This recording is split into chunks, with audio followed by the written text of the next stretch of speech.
I can stay over there. I get it. I can tell by the facial expression you're not a fan. All right. Welcome. This is there's the name of it, the Brooklyn on Broadway comedy show. I messed up the graphics, so it's very hard to read. Are you guys ready to have a good time tonight? Oh, fantastic. You guys keep going for your bartender. Let him here. He's the only one actually working here tonight. Yes. I'm gonna make you clap for things in unison at least 3 more times until we're all on the same page, because there's no one here in the splash zone. So I feel like we're doing theater in the round, and I'm already a fan of it. Hell yeah, there he is. He's a comic, so it doesn't really count.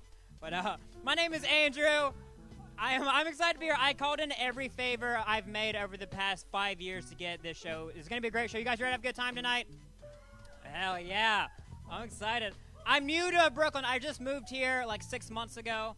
And before I moved here, I lived in Atlanta my whole life, which means it was an easy transition because I was able to make a bunch of money by selling all of my guns. That was pretty cool. I like that. But my dad did give me a bunch of guns, and I had to keep them. You can't throw them away because that's rude. And I always viewed owning firearms a lot like doing cocaine, where it doesn't count if you didn't pay for it yourself. Okay, all right, now we know who parties. Hell yeah. I'm a little nervous about doing the show in here because we're right on the train track, and it's very noisy. So comedians, if you don't see the light, just every 6 minutes the train will go by. Consider that your life. This is the J train. It's a nice one. I live right up under it, so I'm on it all the time. I like the J train. It feels kind of like an airplane fucked a hospital. Big fan of it. Very good train.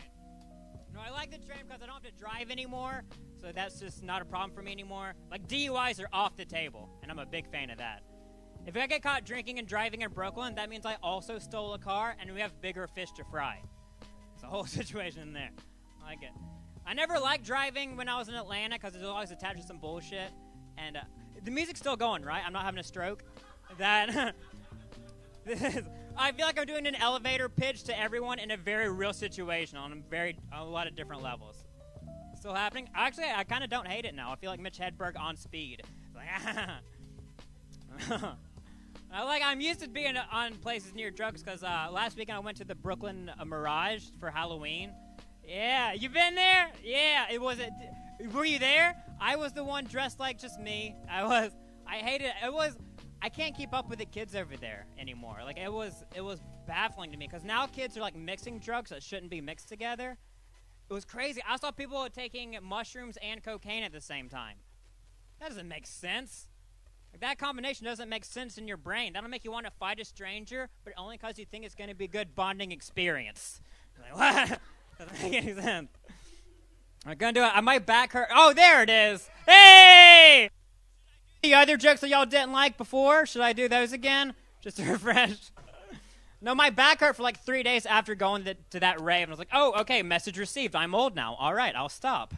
It was a different holiday this week. It was voting day a couple days ago. Y'all do that voting shit?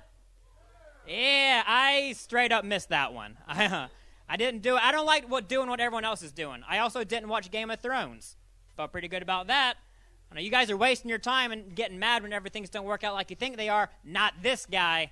I got on Facebook the other day at like 7 p.m. and my homepage was just like, you missed it, bud. No one gets health insurance now. It's like, I don't like that. It's no fun. I do like living up here in Brooklyn. It's pretty nice. It wasn't my first choice, though. I was going to move to Austin, Texas, because you can see me. Obviously, it make a lot more sense there. I didn't do it, though, because I went to visit Austin to do my research in the summer, and the first thing I learned about that place was because it's hot down there, all the cops wear shorts. No, you're correct. No, that shouldn't be allowed. That's too weird. I can respect your authority if I know how hard you're trying to be sexy. That's too weird of a vibe. I don't like that. I can't get arrested by someone wearing shorts. I'm not used to that. That's too much for me all at once. If someone puts handcuffs on me and then I feel their bare knees on the back of my calves, buddy, I hope you're ready to fuck. It's bedroom activities. I know what we're doing here. Let's roll. My second choice of moving, I was going to go to Vegas. I didn't know because Vegas was way weirder. And I knew Vegas was going to be weird before I even got there because I was in research before I arrived. I was seeing what was going on while I was going to be there. And the way I like to do that is I go on Reddit and see what all the locals are talking about. And for base reference, the Bushwick subreddit is very fun and innocent. Which is like, look at this new graffiti I found. Or like, look at this dog in the park. He's wearing a raincoat. Uh, the Vegas subreddit is nothing but, has anybody seen my brother? He went to the desert with 2 days ago with 4 hookers, no insulin. We're very scared. Okay, different vibe. All right. More of a missing person kind of vibe. Got it. All right. Vegas is a weird place. Vegas feels like somebody took all of Florida and went, yeah, we can fit this into one parking lot. Squeeze it in there. I do like making fun of Florida because it's fun and very easy. Big fan. I grew up in Georgia, so I always viewed Florida as being below us, and I mean that in every sense of the word. Fuck that place. There's a reason God spends half of every October trying to get rid of that state. Well, let's bring some hurricanes, clean that shit up. I agree with the man upstairs. We can use some more ocean. Put it on there. There's plenty of room. I was all over the news like a year ago that the dude who was mailing all those pipe bombs to everybody was captured in Florida, which, fucking obviously. If you guys don't remember, this dude mailed out 15 bombs, hurt 0 people. That's the most Pensacola shit I've ever heard in my life. What? You can't Google bomb before going to FedEx, you fucking idiot? Get your life together. That's embarrassing. I feel like after the 12th bomb didn't go off, the FBI was just like, wait, have we checked Florida? Well, I know exactly where he's getting me. 20 minutes is a beef jerky. I'll get him. You guys are fun. This is a small crowd but a mighty crowd. You guys ready to keep the show going? Oh, you can do a little better than that. You guys ready to keep the show going? Yes.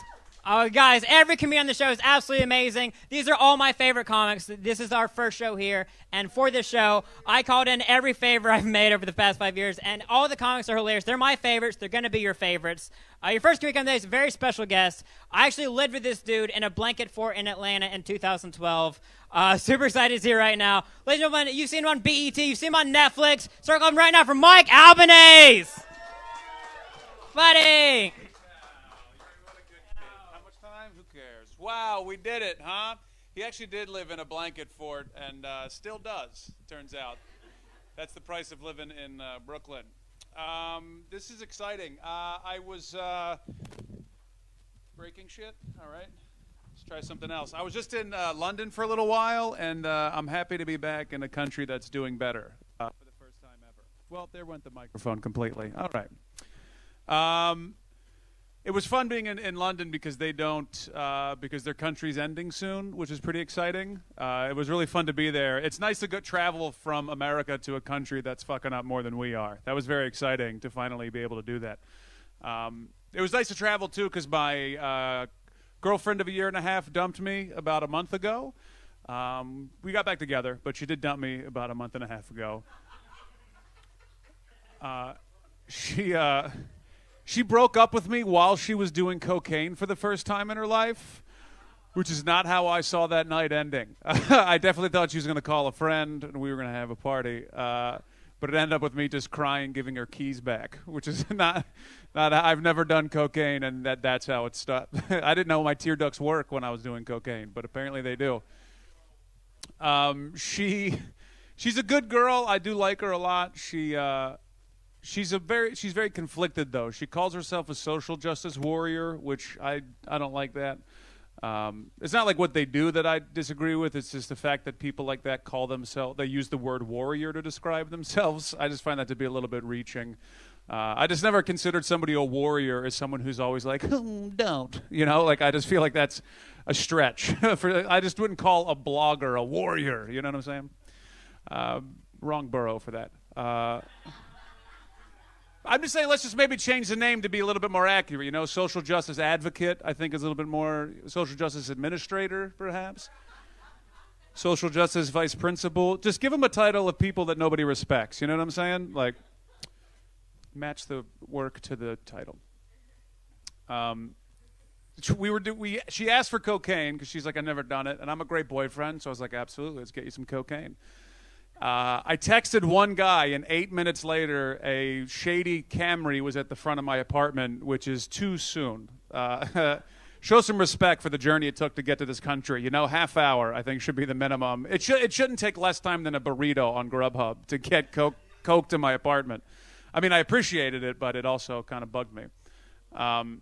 And she had never done it before, so I was like, no problem. I cut up little lines for her, which is very exciting. I made little lines, make it easy. I even cut a straw for her cute little nose. But this is the moment I knew that something was going to go wrong in this relationship, because I handed her the straw, and she looked back at me and goes, do you have a paper straw? I was like, get the fuck out of my apartment right now.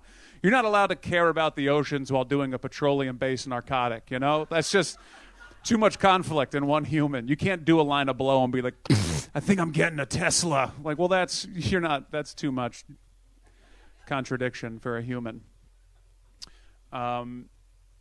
She gives me a lot of anxiety, which is something that I don't need any more of. I'm a very anxious person. I was diagnosed about 1.5 years ago with panic disorder. My dad calls it being a fucking homo, but in his defense, he's not a doctor. But he is old. I get panic attacks in the form of, they feel like heart attacks. Every time I have a panic attack, which maybe 4 or 5 times a year, they feel like I'm having a heart attack. And about 1.5 months, 2 months ago, I was in Atlanta, and I had a panic attack that brought me to the hospital. I went to the emergency room because I thought I was dying. And I found out that night that the emergency room is the wrong place to go for anxiety. Don't go there for a panic attack, because they got real shit to deal with at the emergency room. I walked into, this is the wrong local, but there's enough people from Atlanta here, to Emory, which was not a great place. It was the downtown one, Midtown. So that was the wrong one. yeah, that one. I walked into so it's a really bad hospital. It's I don't know hospitals here, but imagine a really shitty one. I walked into the waiting room, and I'm not kidding, there was a guy gushing blood from the side of his head down his body, pulling at his feet. And I walked in, was like, "Excuse me, sir." And I went to the nurse. I was like, "Ma'am, I'm nervous. Can you get a doctor for that?" It's like I have butterflies in my tummy, but they're real big. Their big wings are flapping in my tum-tum. Do you have a... And the nurse goes, "Excuse me, sir.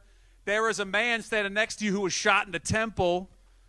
I was like, "I know, it's making it worse. Can you call my mommy? Do you have a prescription for call my mom? All of this is true. I also recently hit a biker with a car, so that's been pretty cool. And I got to tell you, it felt fucking good. I don't know if you've ever done it, but it is so choice. It wasn't my fault, so I feel okay about it. And he's going to be fine, probably. I don't know. I didn't really stick around. But this is what happened. I was getting out of the back of an Uber XL because my career's on fire. And you always got to look behind you because there's always something fucking flying by you in this city. And I looked more than once, but I guess after I checked, this guy had been bobbing and weaving throughout traffic.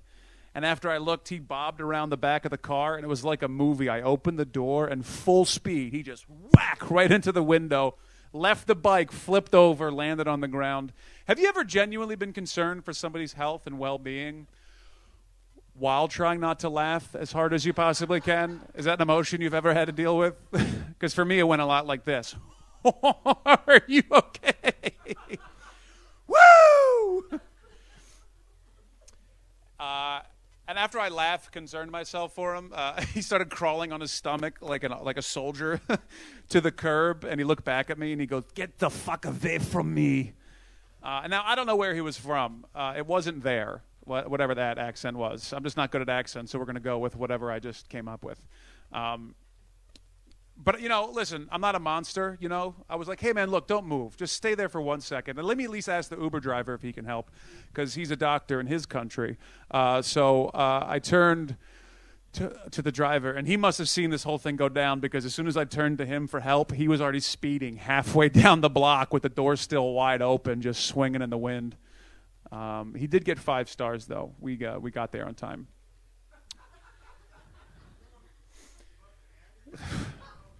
Exactly. What the fuck? Why was that guy speeding on the wrong side of the road without a helmet, This has been enlightening. I just broke the mic. Did I? I think I did. Hold on. I'm going to fix this. My big closer is going to be fixing the mic.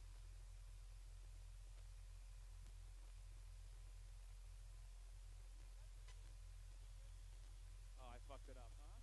Did I do that?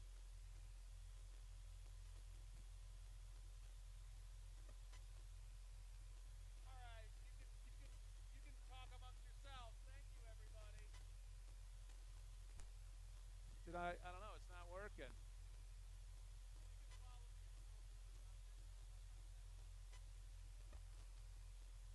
Big man Mike, let him hear it. Yeah, he's gonna try it. I feel like this is a design flaw that the microphone.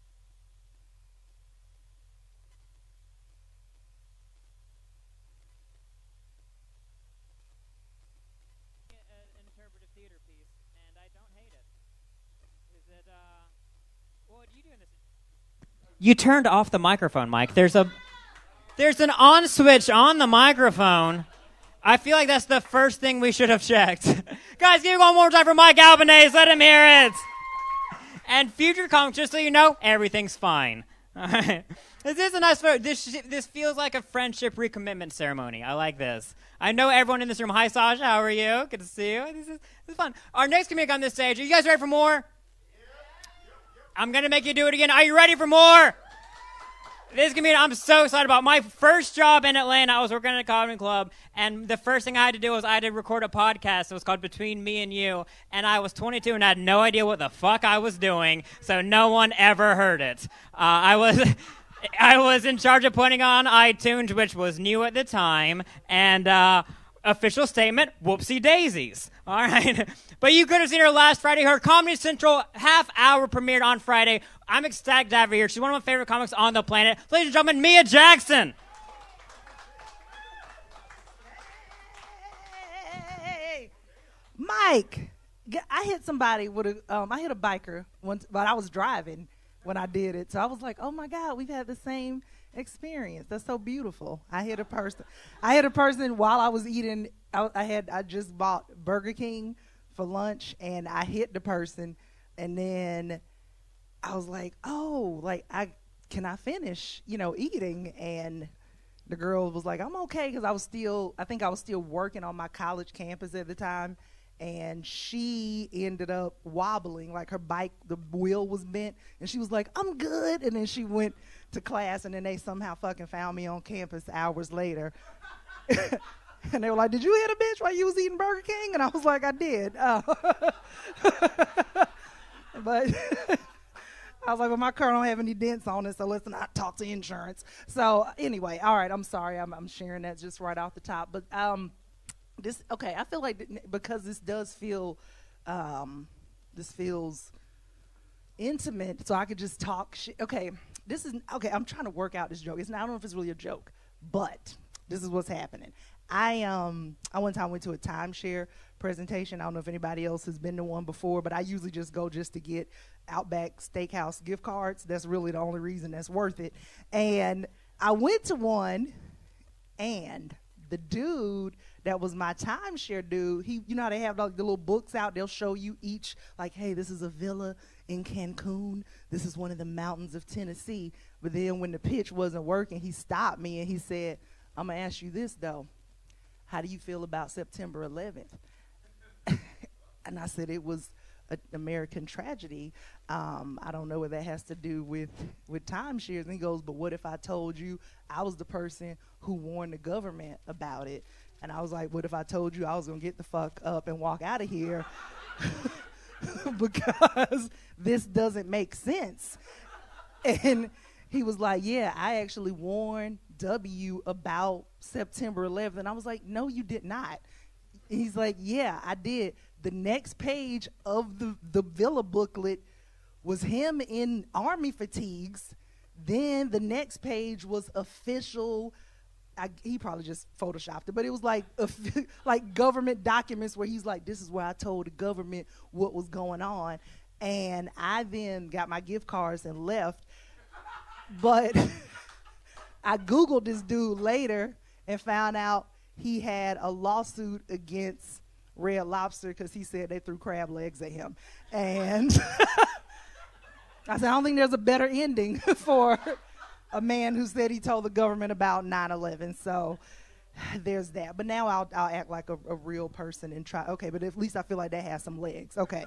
All right. I feel like that has potential. Now, I am also a Georgia person, and I got here in January, and I'm kind of dealing with me giving off warm black lady southern energy because a lot of people like to talk to me and ask me questions. And I was leaving Nordstrom Rack one day, and I was still in the doorway, and I had bags in my hand, and a woman just walked up to me off the street, and she was like, "Why is the train down?" Bitch, I don't know. Like, I just left. Like, I'm still in the doorway. I don't know what's going on outside. Also, I'm not wearing a uniform. Why would you ask me? Then I just had this moment where I went, oh no, I have a transit informational shaped body. Like, oh my God, I'm shaped like a bitch that knows train schedules and the maintenance of the schedules. And I thought my titties were better than that. And they're not. I have train titties. That's what I have. But my biggest fear now is that if I go to another city that doesn't have mass transit, some kid is just going to be like, do you know when my mom is coming to pick me up?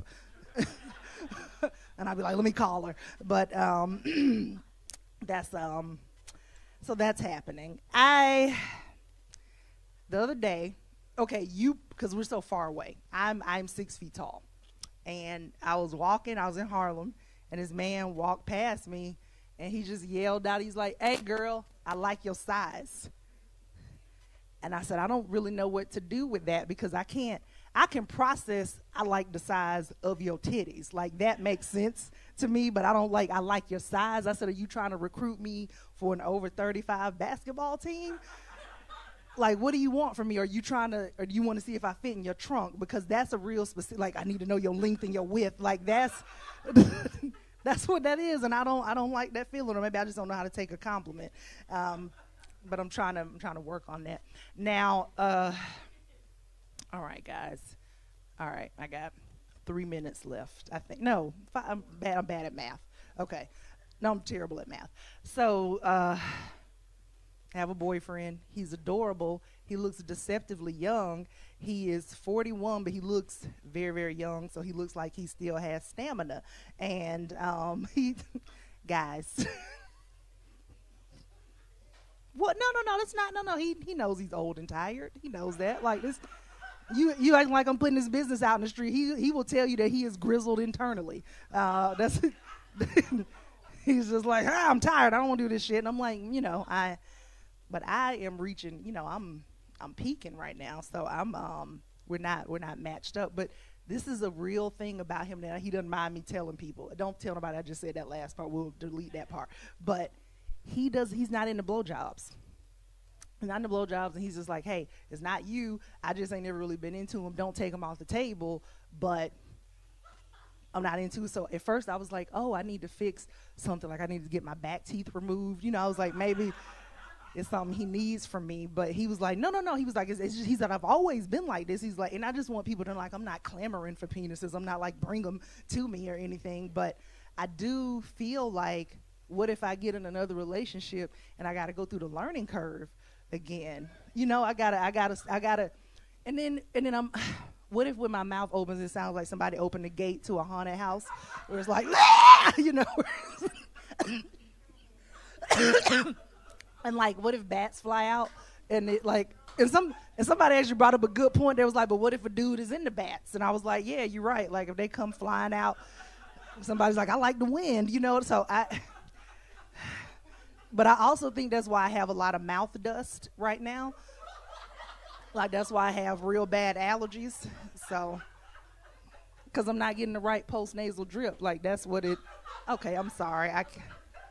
I'm sorry. All right. What is that, with my 1 minute? Okay, so this is what I've been thinking. How there's the biblical, like, okay, before I get to the biblical quote, when people's skills diminish, like, I have to recertify. Like, that's how I feel about it. And then I keep thinking about the biblical quote where it's like, if God gives you a gift and you don't use it, you lose it. And I don't know if that's in the Bible, but it just feels like it's appropriate for this. So anyway, bye, y'all. I'm Mia Jackson. Thank you, guys. Bye. Come on. on back, Andrew. Did I move too far? I did. Mia Jackson, let her hear it. Yes.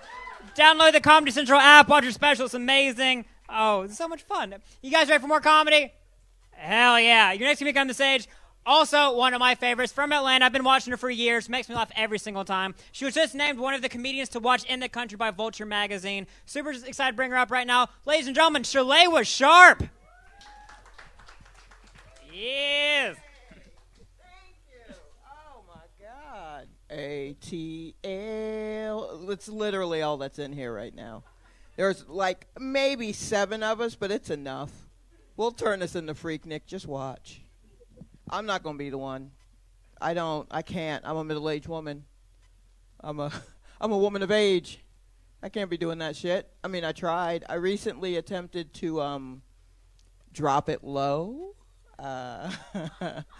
for a gentleman caller. And my knee made a noise that can only be described as nah.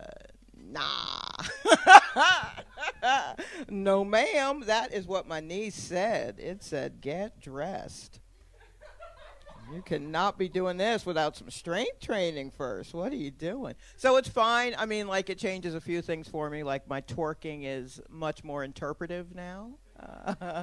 There are a lot more scarves involved. You know what I mean? It's about the ass cheeks that you don't see moving. It's jazz. I'm twerking jazz, basically. It's kind of blue.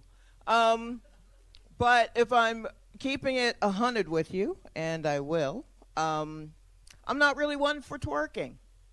It's not really my thing. I'm not a twerker. I find it a little showy. It's a little too demonstrative for me. You know what I mean? Like, I'm not buying into this twerk-based feminism that seems to be happening. Like, I also want to get paid as much as men. Do I have to be moving my ass in order can I just sit still and get my money? I don't think it's fair. I don't think it's fair. Like, pay the prudes. You know what I mean? Do you know how many layers I have on right now? Give me my money. Layers ain't cheap. It's just not fair. I mean, I got moves. Look, I got moves. I just want to make sure you know I do have moves. But they're more internal. You know what I mean? But you can't win first place on amateur night at Magic City just standing on stage doing your kegels now, can you? You cannot. You absolutely cannot. I tried. They kicked me out. Apparently, they only care about your pelvic floor when it is literally on the floor. Otherwise, they want you out of there. I will say this in passing, though. I'm not that much of a prude. I worked in a porn store for 7 years, so, I mean, I am aware of what people do in motel rooms on mattresses with no sheets. I will say this about the vibe of a porn store is kind of like the library, in that men come in and they're very quiet and studiously picking out what they like, whereas at a strip club, it's more of like church. You know what I mean? There's an altar, there's a place for offerings. That's just all I have. That's all I have on sex. Although Mia was talking about how she's peaking. I mean, we've heard that old wives' tale of hitting your sexual peak in your 30s. But I've come from the great beyond that to tell you that until menopause hits, you just stay juicy. You know what I mean? No, that's not great. That's not great. I'm single. Talk to me when you have carpal tunnel. I'm single. No one's taking care of this for me. My wrists hurt. Do you understand? It's so much. Here's the thing. The thing is, like in your 30s, ladies, you're just like sloshing around all over the place, right? Because you're figuring out what you enjoy. By the time you're in your 40s or later, you know what you like. You got shit to do. It's more of a schedule. It's like ovulation week. That's the only time you want to really have the sex. It's very organized. If you don't know what ovulation week is basically when women do things like listen to the Pussycat Dolls and mean it. Do you know? When they say loosen up your buttons, it's a threat. You've got to do it. You have to do it. Yeah, I don't know, man. It's very tough. And I'm late 40s, so I'm down to like my last couple of dozen eggs, you know, like the ones like deep in the back of the refrigerated case, you know, you move the plastic, like the expiration date's rubbed off. I don't know if these bad boys are any good at all. So but they've been with me for so long. They're kind of like my kids. I can tell what kind of child I would have had based on the music I was listening to during an ovulation week. Do you know what I mean? Like there was one week I listened to nothing but Kendrick Lamar. And I was like, oh, this was going to be my little revolutionary. I'll never save my race now. I just flushed it all away. Let's see. What else can I say? Because I'm going to go home directly after this. And I'm so excited about it. Because I don't like people anymore. Y'all had a good run. Y'all were all right, but I'm really like just easing into like being a hermit.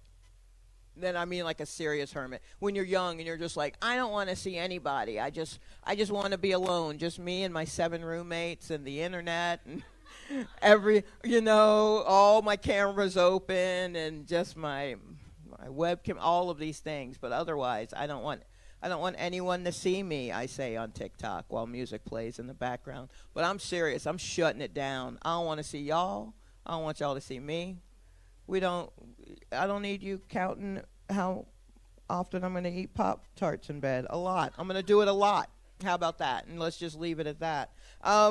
Yeah, man, I'm tired of people. You know what I mean? Like I'm pricing weighted blankets and heated mattress pads. Like I'm never leaving my spot.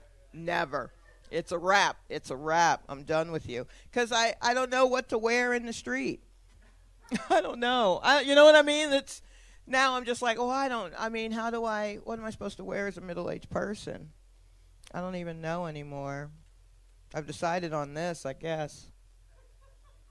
It fits. That's the thing. I'm just plus size enough that I have a hard time doing stuff like buying jeans because I'm the average size of the average woman in America. So my stuff's only online because average people don't go to stores, I guess. So like I bought a pair of jeans recently and I just beat the other fatties to it. That was it. It was just the one pair. That was the one pair for the year, and I got them. And they are a girlfriend cut.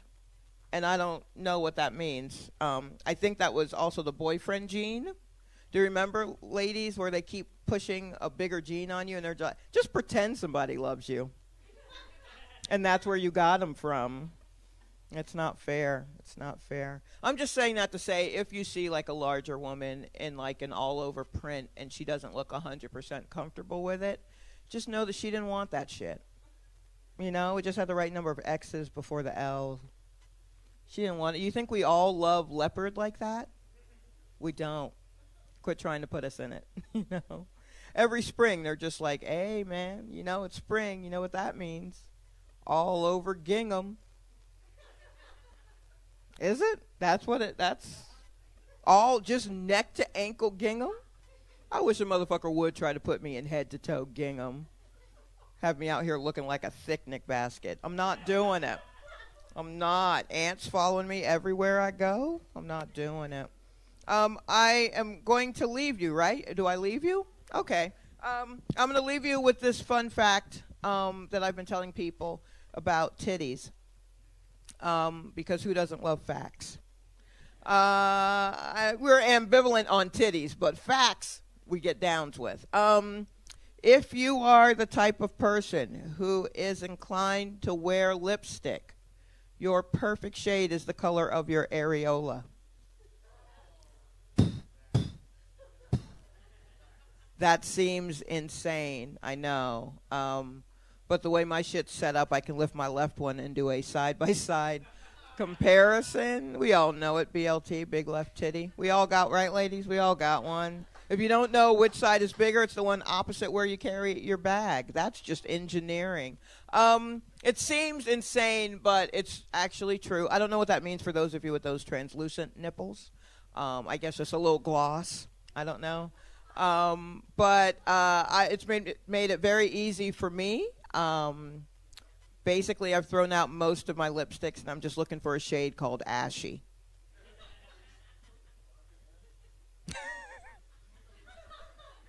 It's just, in my dreams tonight, it's just going to be that voice. What the fuck, man?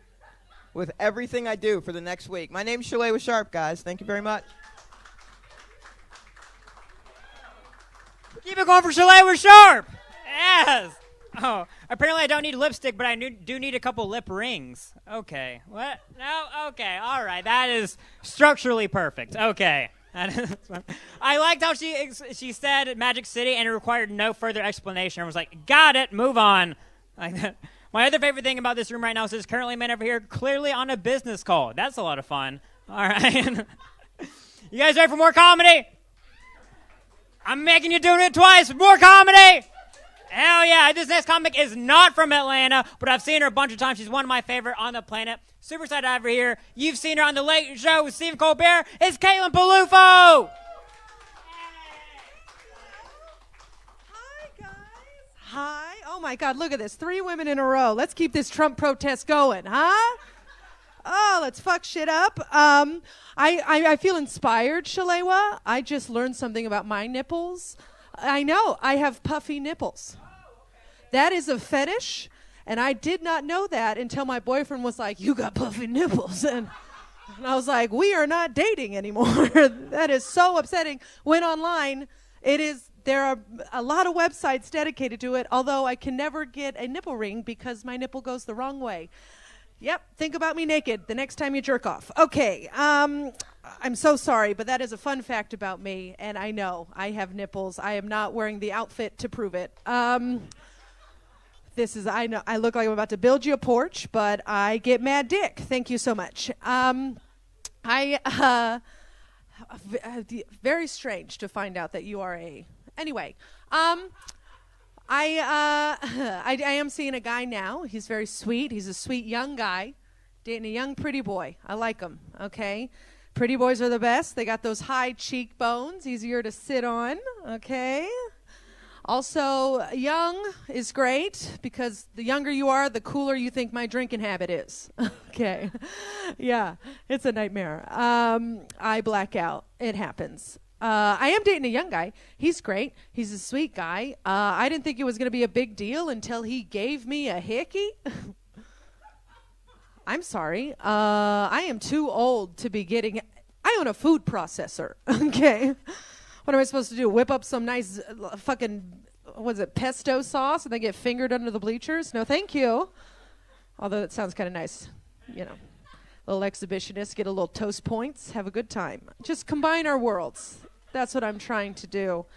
My boyfriend asked me if I was ever going to cheat on him, and we've been together for a year, and I was like, I will never cheat on you. I have you trained. You know what I mean? Like, I've had so much bad sex. You think I'm going to risk a good relationship for whiskey dick? You know? That seems crazy to me. I think that's why women don't cheat. Like, it takes me at least 4 times sleeping with you to actually get up the courage to tell you what I want. You know, I use a vibrator in bed. I can't bring that out the first time. You know, I can't be like, oh, hi, nice to meet you. So glad we're doing this. Also, you'll never be enough. That's a funny line. I'm going to keep it. I thought of that on the train, and I was like, yeah, that's exactly true. No man will ever be enough. You know what I mean? Okay, we're having a good time. I've told more people. I've never said the last 2 things out loud in my life, and now everybody in this room knows it. So I'm never going to Atlanta. All right. Never again. I was talking to my girlfriend, and she told me she was trying to lose weight in order to get more men. We got to knock that off, okay, ladies, because men do not care how much we weigh. They always want to see us naked. It just varies on how much. It's either hell yeah or sure. I mean, why not? Either way, you're in, okay? So take a seat, all right? I did get put in the friend zone one time, which was a bummer. It was really upsetting, but I became his friend, and it was the best thing that could have happened. Because ladies, if you want to get over a guy, just get to know him.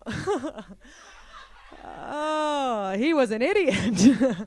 I was like, no, your favorite color cannot be the Patriots. Okay. I need a guy who also knows colors and shapes. That would be great. I am dating this guy. He's nice. He's not a weirdo. I've dated some weirdos. You know, we all have. We put up with a lot. Okay. I dated a guy who needed hard eye contact in order to come. Which, ladies, we know that is both terrifying and flattering.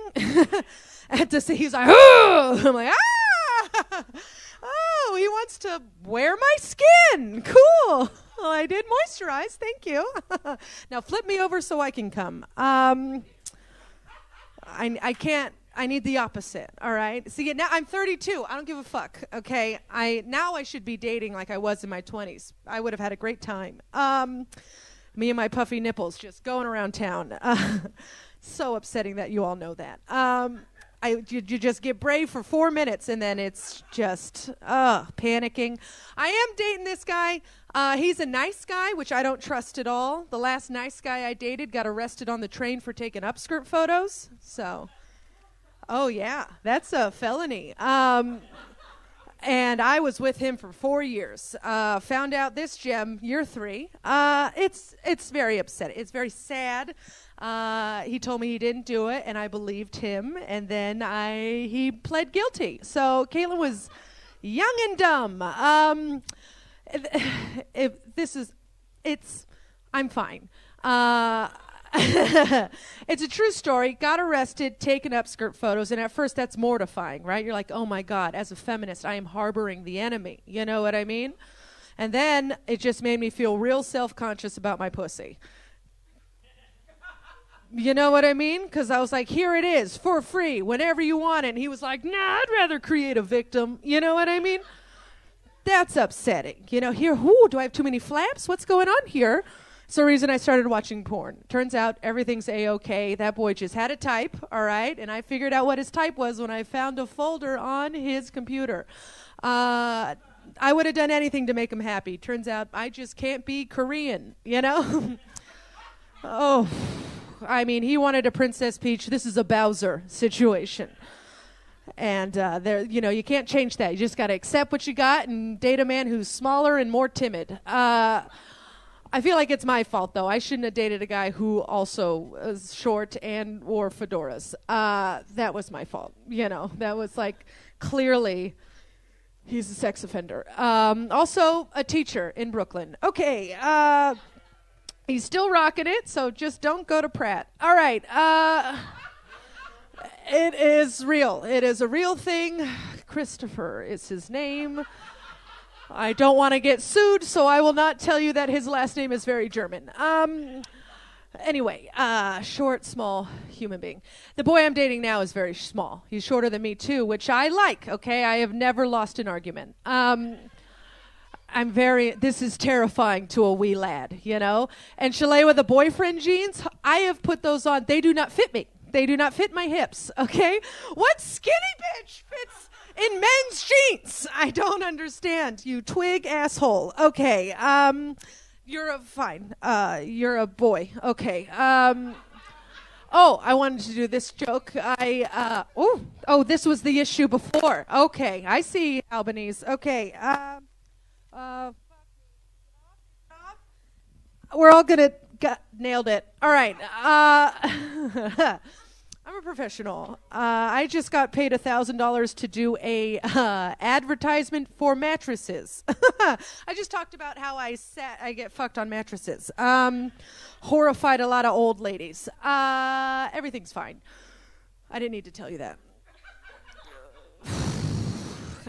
Okay, this was the other thing. Did you give me the light? Oh, fuck. Okay. Well, you know, I was going to end with a worse joke, but I'll do this one because it's slightly better. I feel like sex ed did not prepare us for the real world. Right, ladies? Not at all. They only taught us the logistics of sex. They taught us how to put a condom on a banana. You know, what they should have done was teach us how to convince a banana to wear a condom. Okay. It's the hardest part of the whole thing, all right? If I had those negotiation skills, I wouldn't have HPV. Okay, thanks, guys. Bye. Caitlin Beluva, let her hear it. Yes. We have a couple more comics left. You guys still feeling good? I'll take that as an acceptable answer. All right. Here's going to come to the stage. One of my best friends. He's the co-producer of this show. Start clapping right now for Too Short. Sing. Keep it going for Andrew. Yes, I am one of the co-producers of this show. I just walked in. I'm very happy about the turnout, especially the first couple. Okay. I'm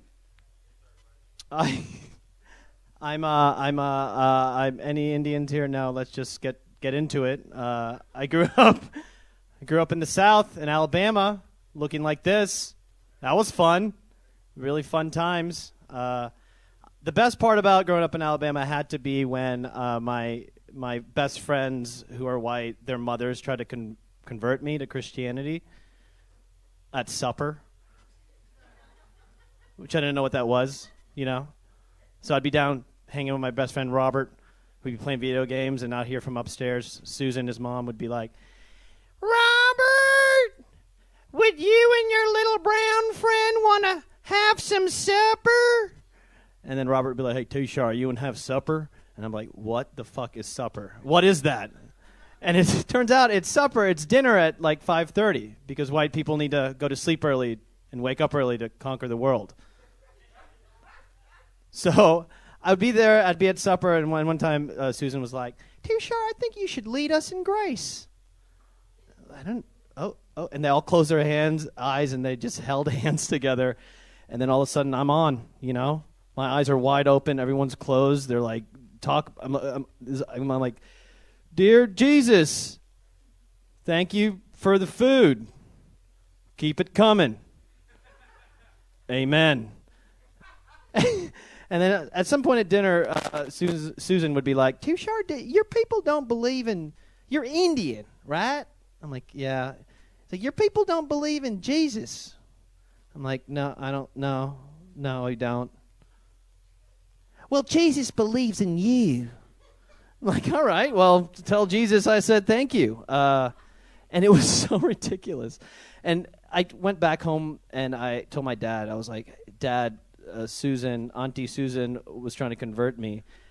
And I was like, what do I say to that? He's like, "That is where you tell her that Jesus was a Hindu reincarnation." I was like, "You can't just steal other people's gods and make them an extra in your shit. Like, that's ridiculous."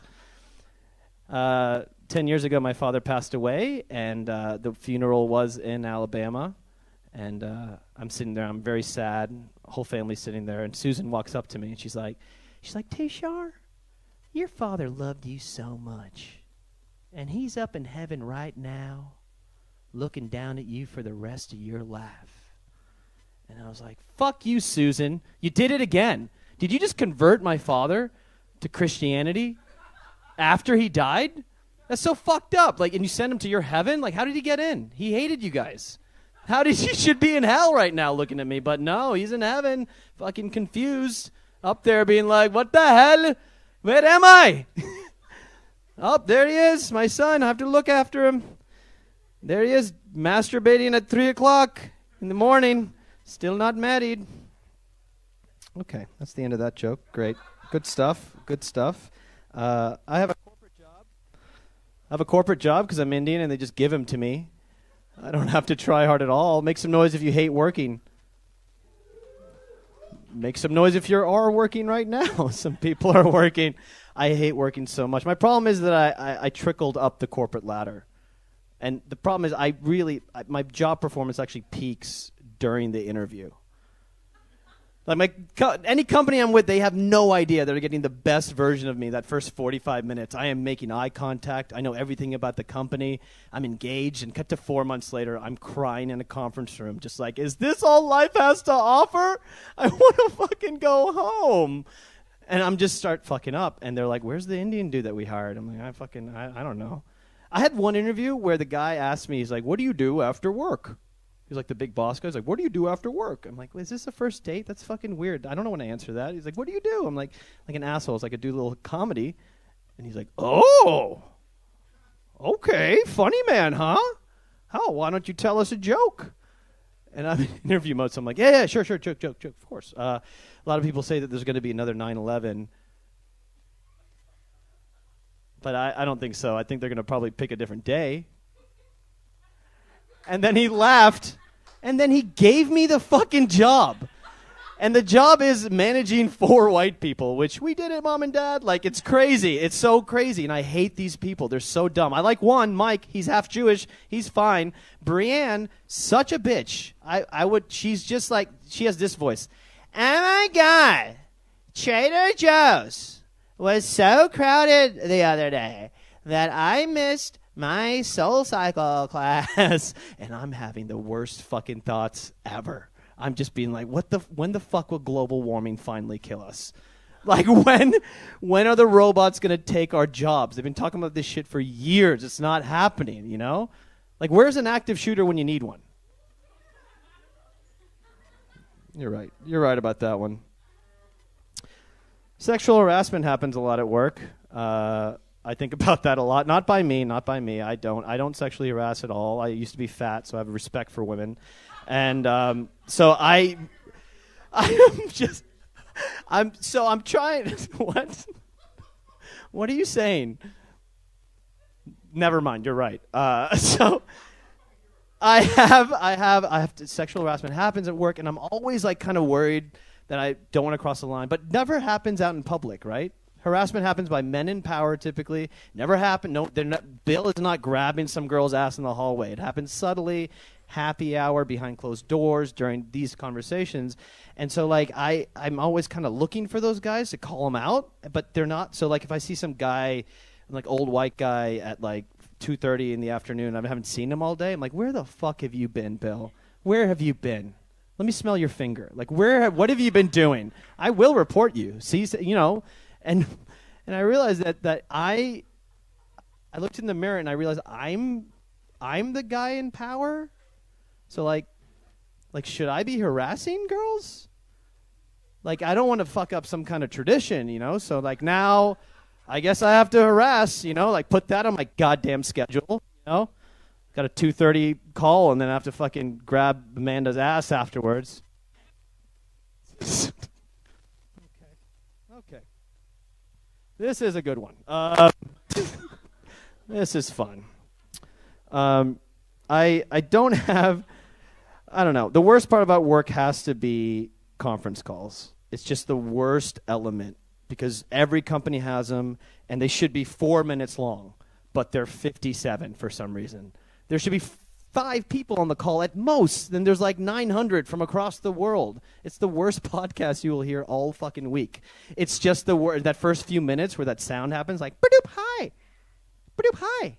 Hi, this is Brienne. I haven't touched anyone physically in 7 years. Who just joined? Ba-doop, hi. Hi, who just joined? Boop, hi. Is that a friend? Hi. I hate hi. Every time, I swear to God. Ba-doop. There's always some guy working remotely. He's like, "Hey, this is Tim, I'm gonna go on mute and masturbate the rest of the call." Hey, this is Tushar. I'm also gonna whack from home. Every time that sound happens, I honestly want to join ISIS. You know, I would get the job too. I would get the interview at least, right? I would fucking apply on Indeed.com or whatever, get associate jihadist. I wouldn't go for like upper level. You know, I'm not ready yet, so. And I would get the thing, and of course they'd probably ask for a joke. I'd be like, "I got one for you guys." You'd love it. And then like the day later, they'd be like, "Hey, can you join this conference call?" Fuck, you know, exactly what I've been trying to avoid. ISIS they must have conference calls. It's probably the same thing, but a little different. You know, like, "Hello, this is Mohammed. Mohammed here. Mohammed. We are just waiting for a few more Mohammed. Hey, this is Mohammed." I have this one kid, Chris. Chris is 23. He's so dumb and he's so young that every time he talks to me, my blood pressure spikes. I hate him so much. He's so slow. He's just he has to ask for permission for me for stuff all the time. So he did this the other day. He's exactly how he talks. He's like, Hey, Tushar? My mom is coming next week, and I was wondering if I could take I could spend time with her, and I was just wondering if I could take the Talk faster! Yes, Colin dead that day. I hate you so much. Just, yeah, don't. I didn't know that my job would be to raise a little boy into a man. It's like, I just didn't know that. If they told me during the interview, I would have told him to fuck off. But now I have to raise a little kid, and I'm not allowed to hit him. I'm not allowed. I asked HR. I was like, can I hit this child? And they're like, no. And I was like, I don't know. That's how we train people as Indians. And like, you got to fucking be nice to him. So now every Monday when he's all sad in front of his computer on his phone, I can't just walk up to him and just hit the back of his head. I can't do that. I have to be like, hey, Chris, it's no iPhone time right now. You have to do work. Yeah, we have a pretty big PowerPoint deck due today. Yeah. So do you want to do it? Do you want to do the work? Because I'm not going to do anything because I'm the boss and I don't do anything. Yeah, this is the real life, you know? Do you want to, if you do a good job, I'll take you to happy hour. I'm going to get you so fucked up that you'll forget that this is the rest of your shitty life now, Chris. Chris, I had to sit with him and do his stupid corporate goals the other day. I had to sit with him. Me, this guy, had to sit with no life plan. I had to sit with him and be like, Chris, what are your goals? Do you want to accomplish anything or anything? And he's like, that's where he says, yeah. I guess I want to pay off my student loans. I was like, Chris, how much are your student loans? 128,000. I was like, oh no, Chris, you're so fucked. Do you want to join ISIS with me? All right. Well, this is rocking and rolling. I was thinking about this a lot. I didn't know what. I don't know. I don't know what to. I don't know what I would do because I need the money. Right? I need the money, and I have to work. And I was thinking, like, what would I be doing if I wasn't this corporate horse shit? And what's the best job in the world? Southern priest, obviously. It's easily the best job in the game. You go to some small town in the South, and you're like the king, and you don't have to pay taxes, and they cover like your housing, and people come up to you, be like, "Oh, Jared, can you help me? I fucked my fucking wife's sister. You just great. It's a great job, and I'd love to do it, but I can't personally do it because like I don't believe in the Bible." So I guess I'd have to just be like a Southern Hindu priest. You know how that would be interesting. You know, just get up there with a Bhagavad Gita and be like, and the good book says that Lord Krishna will lead you to the path of enlightenment. You know what I'm saying? Can I get an om? It's about enlightenment. You know what I'm trying to say? You got to get enlightened. Everybody, come on, say it with me. Enlighten. Enlight. Come on, enlight. Come on, enlight. All right, enlight power. That worked really fun, like well in my bathroom this morning. I'm gonna get going soon. Your final comic is really great. Actually, I'm gonna get going. Thank you guys so much. Enjoy the rest of the show. Back to your host. Oh, there it is. It's such a simple on switch. Okay. Are you guys ready for your final comic? You guys, he is literally one of my favorite comics on the planet. I've been watching this dude for years. You've seen him on Comedy Central. Start clapping right now for Michael Rowland. Yeah, thank you. Yes, I appreciate it. The Olympics are coming, man. 2020. It's coming. I love the Olympics, dude. It's the best because Olympic Village, okay? Olympic Village, are you serious? Fucking the most toned, athletic, driven people from all over the world coming together in one hotel for the most diverse, glorious orgy this world will ever see. Dear God, I want to just be there to witness the debauchery ensue. Where else are you going to see a damn Hungarian gymnast fuck a Chilean sprinter? You nowhere else. Very exciting. I want to see it. A Nigerian fucking cross-country star and a Swedish Volleyball player, let me see it happen. God, how exciting would it be?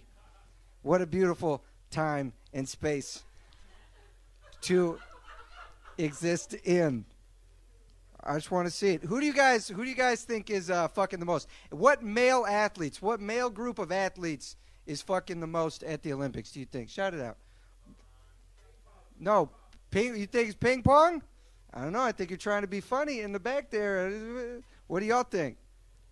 Sprinter. I would say sprinters too, right? Sprinters are very toned. They can fucking pump, dude. Yes. Okay, female athletes. What type of female athlete do we think are fucking the most in Olympic Village? Gymnasts? Those are children, sir. Calm down. But good guess. Good guess. I would say soccer players because they are known sluts.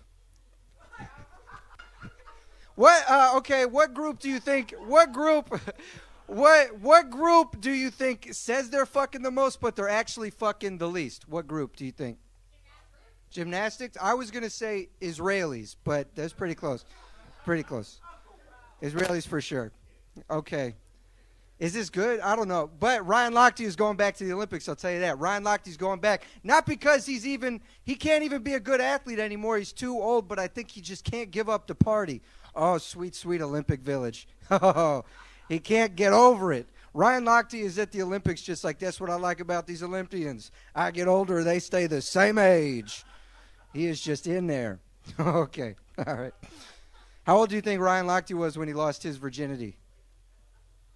I'd say young. Y'all have anything to say about it? I'm one of Andrew's favorite comics. Did you hear that? Did you hear that part? I think Ryan Lochte lost his virginity young because they say more intelligent people lose their virginity later in life, whereas dumber people lose it earlier. I think y'all have heard that. I have a cousin with Down syndrome. He's been fucking since he was 9. Mostly cats. But he's been getting it. Okay. All right. Okay. Where do you I'm also from Atlanta. I know I present as a man from Boston. I think I just saw The Departed too many times, and I sort of drank that in. But I'm from Atlanta. My family's very Southern. I've been up here for a year. It's just made me realize how Southern they actually are. Because I'm from the city, but my dad's from rural Georgia. Very Southern dude. Like, my dad's so Southern he believes in God and aliens. At the same time, it's not mutually exclusive for him. He's just scared of the sky. You know what I mean? When I was growing up, he used to tuck me into bed at night and be like, all right, buddy, say your prayers. You already know Jesus saves. And the truth is out there. Put that tinfoil hat on and say your prayers. Growing up, he used to get at me. He used to beat me with the belt. You know, he's an old school Southern dude. You get beat with the belt. If your parents hit you growing up, you know they like to justify with how bad their parents hit them. That's their thing. So my dad used to be like, hey, you're lucky you're just getting a belt, okay? Your grandma used to make me go outside, cut a switch, and she'd whip it across my bare ass until it bled. And her mom used to make her get a pistol, revolver, load one bullet in it, spin it, point it at her foot, pull the trigger, and if it didn't go off, she got choked out. So you're doing pretty good, buddy. You're doing all right, okay? You just remember this. Your great-grandma got beat with a sock full of batteries, and her mom got curb stomped. So you're doing all right. Just praise God. And Lord Varaknu. Long may the Lord reign. He wasn't a bad dude. I got my looks from my father. He's the reason I look like Andy Samberg fucked Rudy. Somebody sees it. I am the reason I look like I watch The Departed so much. That's my thing. No, it's a great movie. Oh, my God. It's probably the best movie that's ever been made, if we're being honest. Okay. If we're just being, clear eyes, full hearts, Departed is the best. Darius, it doesn't help that you keep saying, oh, what the fuck, what is he? You're my friend, bro. I know, but you're making people lose confidence in what they are already rapidly losing confidence in. What is he doing? I don't know, man. I'm trying it, okay? This is art, maybe, but I am trying. I don't fucking, now you're just saying the opposite of what, thank you. I appreciate it. I stayed at his house for 2 weeks. A lot of cat hair. That was her place as well. It was a good time, you know. Yeah, I like how you kept the cat here. Because I have like asthma. I remember I would go to my friend's house with a lot of pets growing up, and they didn't keep it. Like they didn't. You remember your friend's house? They had a lot of pets, but they didn't like clean up enough. So you walk in, you're like, oh, good. Smells like pee. Oh yeah, hell yeah. Look, hair everywhere. Oh, okay. I can't wait to asphyxiate in my sleep. This is gonna be great. No, don't worry about me. I'm just gonna take so much Benadryl, my heart stops. I'll be good. Did not have that problem at your place. That's what I'm saying. It was very nice. It was good. I had a great time. Thank you. I'm happy with where I'm at now. I'm happy with my departed vibes. I used to be a very small, undersized boy. When I started high school, I was 4'11". That's crazy. I was 1 inch above legally a midget when I started high school. That's how short I was. And my body wasn't growing at all. And it was like such an issue. I was terrified I wasn't going to grow, so my mom took me to see a doctor, an endocrinologist. He examined my skeleton, and he came to me, and he was like, you have the bones of a person 2 years younger than you. Are they my bones? What the fuck? What are you talking about? He didn't really explain it at all, so I like to imagine I was an experiment in the same lab that made Wolverine change his skeleton, because they're not all going to be winners. You're going to try some stuff. So it's just a scientist that's like, yeah, this is Wolverine. We gave him bones of adamantium, and this is Mike. We gave him the bones of a slightly younger boy. Yeah, he's not going to go through puberty till 16. It's pretty fucking funny. He serves a purpose. For sure he does. For sure. I used to try to read a lot because I thought I could grow my mind, if not my body. So I like to read Ernest Hemingway. I like the dudes that used to like get wasted, and they'd be like, I get wasted for my art. Oh, that was my shit. I ate that up. Anybody else get too into acid because of fucking Hunter S. Thompson? Who's with me? Where are my white dudes at? Come on, make some noise. I know you're in here. Dude, Hunter S. Thompson gets credit for this. No, Ernest Hemingway. Oh, Ern.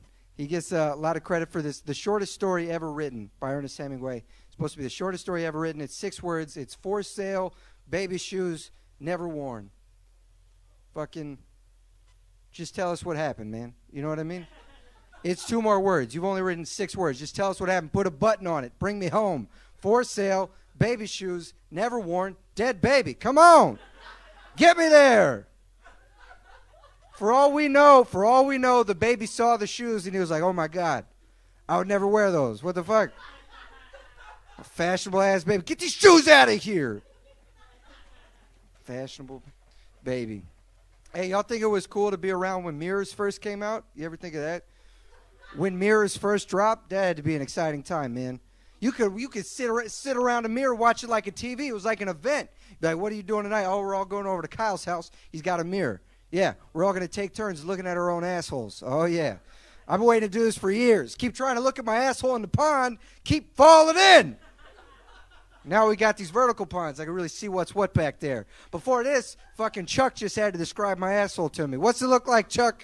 Oh, it's brown, it's purple. Oh, you're a good friend, Chuck. You're a good friend. Now we got mirrors. I'm just saying it had to be fun. Jim Carrey could never be without mirrors. You ever think of that? You ever think about the hours Jim Carrey put down in front of a mirror? He's a credit to his gender. I'll tell you that.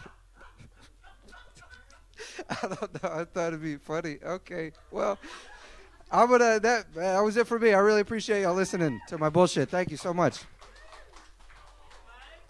Guys, Michael Rowland, make some noise. Put your hands together. And keep it going for all the comics. That was our show, guys. Thank you so much. You've been amazing. Keep it going for yourselves one time. Hell yeah. We'll be back in 2 weeks. Not next Thursday, but the following Thursday. Come back. It's going to be Justice Free. We're going to have just as many comics. It's going to be a great time. We'll see you then. Thank you so much. Have a great night. Also, there's $1 tacos over here. They're really good.